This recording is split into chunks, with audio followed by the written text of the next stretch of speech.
Hello everyone, welcome again to fine art study.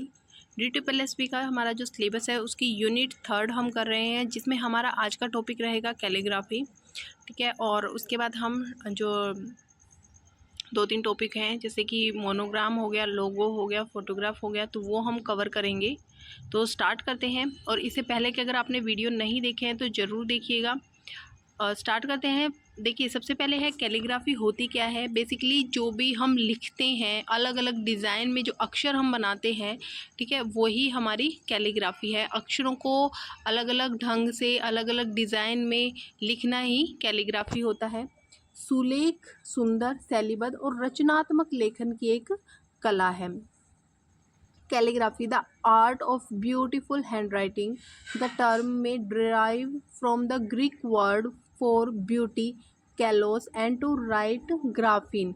देखिए, तो जो कैलीग्राफी है, the art of beautiful hand writing, मतलब जो एक खूबसूरत लिखावट होती है उसकी कला है। तो और ये जो वर्ड है कैलीग्राफी, ये एक ग्रीक वर्ड कैलोस और ग्राफिन से लिया गया है, उसी से ये वर्ड बनाया गया है, जहाँ पर कैलोस का मतलब होता है ब्यूटी और ग्राफिन का मतलब होता है टू राइट, यानी कि सुंदर लिखावट लिखना या सुंदर जो लेख है वो लिखना। अक्षरांकन या सुलेखन लेखन संबंधी एक दृश्य कला है और एक लेखनी, स्याही, ब्रश या अन्य लेखनोपकरण के साथ अक्षर अंकन का सज्जन और निष्पादन है। समकालीन सुलेखन को अभिव्यंजक, सामंजस्यपूर्ण और कौशल्य से प्रतीकों को रूप देने की कला के रूप में परिभाषित किया जा सकता है। तो ये आपकी जो डेफिनेशन है, ये मतलब थोड़ी सी बुक में दी गई है। ठीक है, तो ये वाली थोड़ी सी आपकी टेक्निकल जो लैंग्वेज है उसमें है। तो बेसिकली कहने का मतलब ये है कि जो हमारी कैलीग्राफी है या जो अक्षरांकन है हमारा, या सुलेखन या फिर अक्षरांकन जिसे हम बोलते हैं, वो लिखने की एक दृश्य कला है, वो एक विजुअल आर्ट है लिखने का। और इसको जो लिखने में एक हम या तो ब्रश का यूज़ करेंगे, स्याही का यूज़ करेंगे, लेखनी या जो कलम होती है उसका यूज़ करेंगे, पेन का यूज़ करेंगे, मतलब अलग अलग उपकरणों के साथ, जो लिखने के उपकरण होते हैं उनके साथ इसका निष्पादन किया जाता है, यानी कि इसको रूप दिया जाता है, इसको लिखा जाता है। समकालीन सुलेखन को अभिव्यंजक, सामंजस्यपूर्ण और कौशल्य से प्रतीकों को रूप देने की कला के रूप में परिभाषित किया जा सकता है। कैलीग्राफी अच्छी लिखावट का शिल्प और विजुअल आर्ट है, जिसमें अक्षरों को अलग अलग तरीके से पेपर या किसी अन्य सतह पर उकेरा जाता है।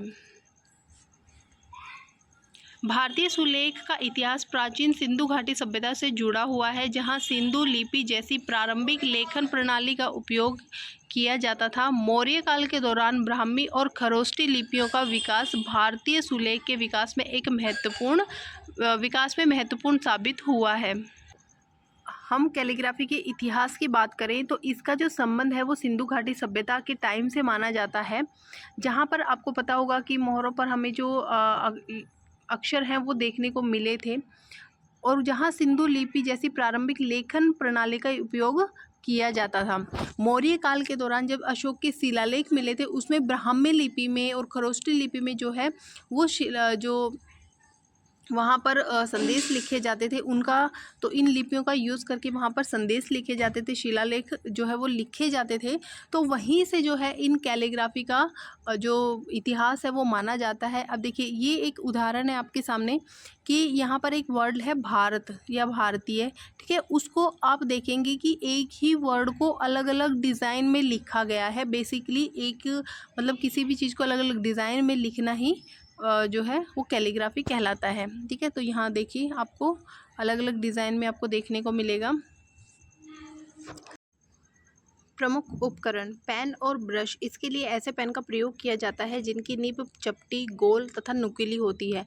आपने देखा होगा कि इनमें जो है अलग अलग तरह के हम पेन और ब्रशेज़ यूज़ करते हैं। जब हम ये डिज़ाइन बनाते हैं तो कहीं से उसको जो लाइन है वो हमें ठीक करनी होती है, कहीं से पतली करनी होती है, कहीं, ठीक है, ऐसे पूंछ टाइप निकालते हैं। ठीक है, तो इन सब के लिए जो है स्पेशल इफ़ेक्ट वाली जो ब्रशेज़ आती हैं, निब आती हैं, वो उनसे ज़्यादा अच्छे से लिखा जाता है।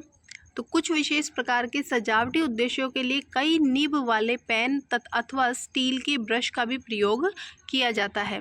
सुलेखन के लिए डिप पेन, फाउंटेन पेन और कलम इस्तेमाल करते हैं। शुरुआती लोगों के लिए सबसे अच्छा सुलेख पेन मोनोलाइन पेन है।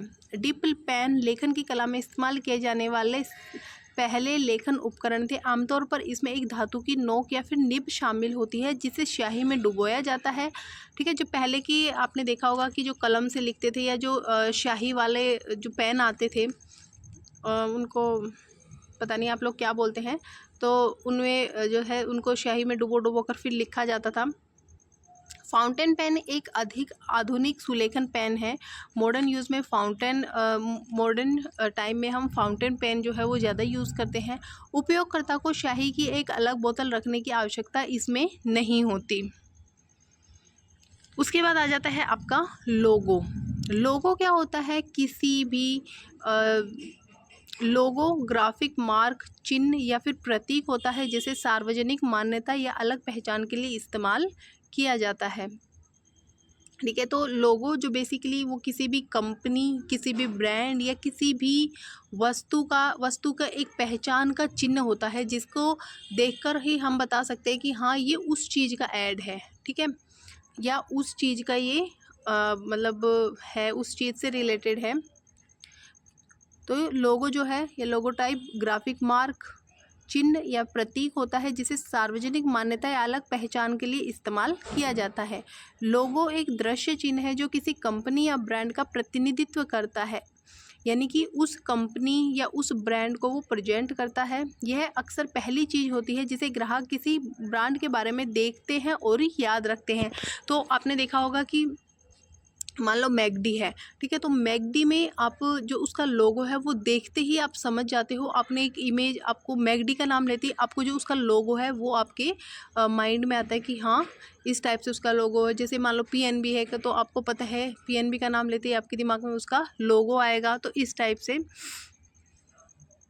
एक प्रभावी लोगो में एक आइडियोग्राम और कंपनी का नाम, लोगो टाइप दोनों शामिल हो सकते हैं ताकि ग्राफिक पर या नाम पर जोर दिया जा सके और अक्षरों, रंगों और अतिरिक्त ग्राफिक तत्वों के उपयोग के माध्यम से एक अद्वितीय डिज़ाइन का उपयोग किया जा सके। यानी कि जब भी हम कोई लोगो डिज़ाइन करते हैं तो उसमें हम या तो हमें उसमें अक्षर जो हम यूज़ करते हैं, कंपनी के नाम का अक्षर या फिर कोई भी इमेज हम यूज़ कर सकते हैं। ठीक है, तो वो हमारे ऊपर होता है, ग्राफिक डिज़ाइनर के ऊपर होता है, या फिर जो कंपनी होती है, जो ब्रांड होता है, जो वस्तु होती है, उसके जो ओनर हैं या जो डिज़ाइन करवा रहे हैं, ये वो बिल्कुल उनके ऊपर डिपेंड है कि वो उन्हें कैसा जो है वो बनाना चाहते हैं। वो अपने जो लेटर हैं उनको उनके साथ मतलब उसको लोगों को डिज़ाइन करना चाहते हैं, या फिर वो उसमें कुछ जो प्रतीक चिन्ह जिसे बोलते हैं हम, सिंबल जो है वो डालना चाहते हैं। तो यहाँ पर कुछ एग्जाम्पल हैं। ठीक है, अब जैसे ये ऐड है, ठीक है, तो इसमें अब नहीं, कहीं पर भी नाम नहीं लिखा गया है। तो ये आई थिंक नाइकी का जो ऐड होता है वो है। ठीक है, तो इसको देखते ही इन्होंने सिर्फ एक साइन बनाया है। अब साइन देख के भी आप इजीली बता सकते हैं कि हाँ ये उस चीज़ का ऐड है। ठीक है, मान लो सबसे फेमस है एप्पल का, इसमें कहीं भी एप्पल नहीं लिखा हुआ है, लेकिन उन्होंने एक सिंबॉलिक तौर पर जो है एप्पल को यूज़ किया है। अब ये साइन आप कहीं भी देखेंगे तो आप इजीली बता सकते हैं और सब बता सकते हैं कि हाँ ये एप्पल के प्रोडक्ट हैं। ठीक है, वैसे ही सेम स्टारबक्स, यहाँ पर भी स्टारबक्स नहीं लिखा गया, लेकिन ये उनका एक मतलब जो है पेट लोगो बन गया है। ठीक है, उनकी एक मतलब पहचान बन गई है कि हाँ ये जो साइन है ये सिर्फ स्टारबक्स का है। ठीक है, ऐसे ही मैकडी है। अब जैसे शनेल है, शनेल का इन्होंने CC लिखा हुआ है, तो यहाँ पर इन्होंने लेटर भी यूज़ किया है और नीचे इन्होंने नाम भी लिखा है। अब कोको कोला है, इन्होंने पूरा नाम इसमें यूज़ किया है, लेकिन इसके जो अल्फ़ाबेट हैं उनको इन्होंने इस ढंग में डिज़ाइन किया है कि ये सिर्फ इसी टाइप से ये हर बार या हर प्रोडक्ट के साथ यूज़ होते हैं। ठीक है, और इसी टाइप से ये कुछ और जैसे सबवे है, इन्होंने भी पूरा नाम यूज़ किया है, लेकिन आपको पता है सबवे में 2 अक्षर हैं सब और वे, दोनों को बिल्कुल सिंपल फ़ॉन्ट रखा है और उनको अलग अलग जो कलर हैं उनमें यूज़ किया। अब आप चाहे सबवे का कोई भी पैकेट ख़रीदते हैं या कोई भी आप जैसे बॉक्स ख़रीदते हैं या वहाँ का जो आपका मतलब कोई शॉप वगैरह है, स्टोर वगैरह है, तो कहीं पर भी आप इसका लोगो देखेंगे तो बैकग्राउंड चाहे कैसा भी हो, आपको ये जो लोगो है आपको इन्हीं 2 कलर में देखने को मिलेगा। तो यही बेसिकली लोगो है कि उसकी जगह चाहे कोई भी हो, बैकग्राउंड कोई भी हो, ठीक है, किसी के ऊपर भी वो लोगो छपा है, लेकिन वो लोगो का कलर, उसके जो सिंबल्स होते हैं, उसके जो फ़ॉन्ट होते हैं, कलर होता है, वो चेंज नहीं होता है, वो एज़ इट इज़ आपका रहता है। ठीक है, तो इस टाइप से ये होता है लोगो। उसके बाद आ जाता है मोनोग्राम। अक्षरों के मेल से बनी हुई चित्र आकृति होती है। किसी फॉर्म या व्यक्ति के नाम से संबंधित एक या अधिक अक्षरों के यौगिक से बनी आकृति को मोनोग्राम कहते हैं। मोनोग्राम क्या होता है, किसी भी या तो अक्षर होंगे, ठीक है, उनके मेल से मान लो कि एक अक्षर, 2 अक्षर, तो इनको जोड़ के कुछ भी एक डिज़ाइन बनाया जाता है जो कि किसी भी या तो व्यक्ति के नाम के ऊपर होगा या फिर किसी फर्म के नाम पर, किसी कंपनी के नाम पर होगा। इसमें 2 या एक, या तो एक अक्षर होगा, एक अक्षर को भी डिज़ाइन किया जाता है, या एक से अधिक अक्षर होते हैं उनको भी डिज़ाइन किया जाता है और एक आकृति बनाई जाती है। मोनोग्राम अक्सर किसी व्यक्ति या कंपनी के शुरुआती अक्षरों को मिलाकर बनाए जाते हैं, जिन्हें पहचानने योग्य प्रतीकों या लोगों के रूप में उपयोग किया जाता है। तो बेसिकली ये लोगों के जैसा ही होता है। ये देखिए पहले ये देखिए आप, ठीक है, तो ये अभी हमने जैसे स्नेल देखा था, ठीक है, तो स्नेल में क्या किया है, एक सी ऐसे बनाया है और एक सी ऐसे बनाया है, ठीक है। ये माइकल कोर्स है, तो यहाँ पर एक गोल राउंड बनाया गया, उसमें माइकल का एम रखा है और उसी के जो है एकदम एक ही लाइन में एम की जो लास्ट वाला जो लाइन है उसी में के को कर दिया है, ठीक है। तो इस टाइप से जो है वो लोगो बना, ये मोनोग्राम जो है वो बनाए जाते हैं। मोनोग्राम सबसे पहले 350 ईसा पूर्व में सिक्कों पर दिखाई दिए थे। सबसे पहले ज्ञात उदाहरण ग्रीक शहरों के नाम के हैं जिन्होंने सिक्के जारी किए थे। अक्षर शहर के नाम के पहले 2 अक्षर वहाँ पर यूज़ किए जाते थे। कलाकारों और शिल्पकारों द्वारा पेंटिंग, मूर्तियों और फर्नीचर के टुकड़ों पर हस्ताक्षर के रूप में मोनोग्राम का उपयोग किया जाता था। अच्छा, मोनोग्राम में और लोगों में डिफरेंस मेनली ये है कि मोनोग्राम में मोस्टली आपको जो है 2 या तो 2 अक्षर, 1 अक्षर, 2 अक्षर या फिर 2 से अधिक अक्षरों को जोड़कर जो लोगो है वो डिज़ाइन किया जाता है। जो मतलब डिज़ाइन है, जो पहचान है, जो प्रतीक चिन्ह है वो डिज़ाइन किया जाता है।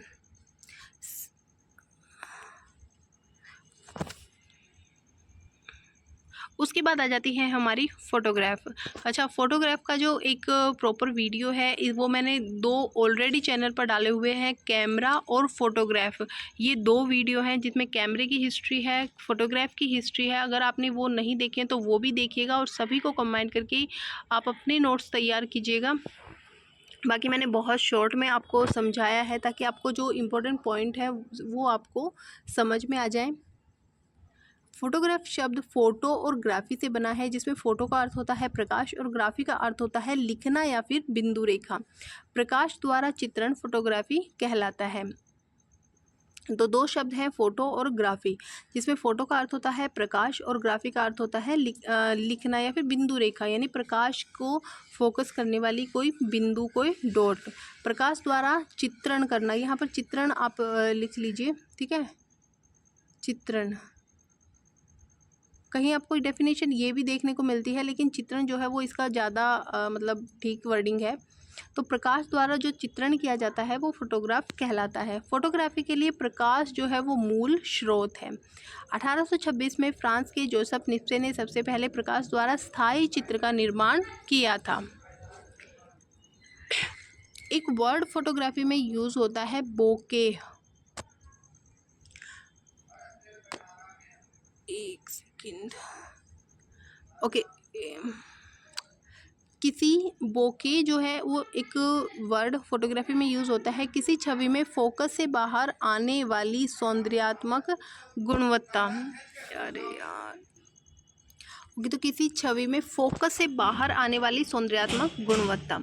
फोटोग्राफी में प्रकाश की किरणें सामने वाली वस्तु पर पड़ती हैं और उस वस्तु से जो प्रतिबिंब है, जो छाया है, वो होकर ये प्रकाश की किरणें लेंस द्वारा कैमरे के अंदर आती हैं, जिससे कि कैमरे के अंदर लगी फिल्म या मेमोरी कार्ड पर अदृश्य छवि का निर्माण होता है। तो ये बेसिकली प्रोसेस है कि कैसे फोटोग्राफी में जब हम फ़ोटो क्लिक करते हैं तो वो हमारे कैप्चर होती हैं। तो इसमें जब फ़ोटो खींचते हैं हम, तो प्रकाश की जो किरणें हैं वो सामने वाली वस्तु पर पड़ती हैं, ठीक है, जो हमारा फ्लैश होता है। उसके बाद उस वस्तु की जो छाया है, जो वो प्रकाश की किरणों के द्वारा लेंस के द्वारा कैमरे के अंदर प्रवेश करती हैं और कैमरे के अंदर जो फिल्म या फिर मेमोरी कार्ड लगी होती है उस पर एक अदृश्य छवि का निर्माण हो जाता है। 1888 में जियोस ईस्टमैन ने रोल फिल्म और कोडक कैमरे का निर्माण किया था। यहीं से आधुनिक फोटोग्राफी का जन्म हुआ था। Classification of camera. तो कैमरे के क्या कौन कौन से टाइप हैं? जो मेनली टाइप हैं वो 7 टाइप हैं। Disposal camera, twin lens reflex camera. अच्छा, इनकी जैसे आपको फुल फॉर्म याद रखनी है, ठीक है। उसके बाद 110 camera, polaroid camera, 35 mm compact camera, 35 mm सोफिस्टिक यानी कि जो परिष्कृत कैमरा होता है, सोफिस्टिकेटेड कैमरा, और सिंगल लेंस रिफ्लेक्स कैमरा, ठीक है। तो इन दोनों की बेसिकली आपको फुल फॉर्म याद रखनी है, ट्विन लेंस और सिंगल लेंस।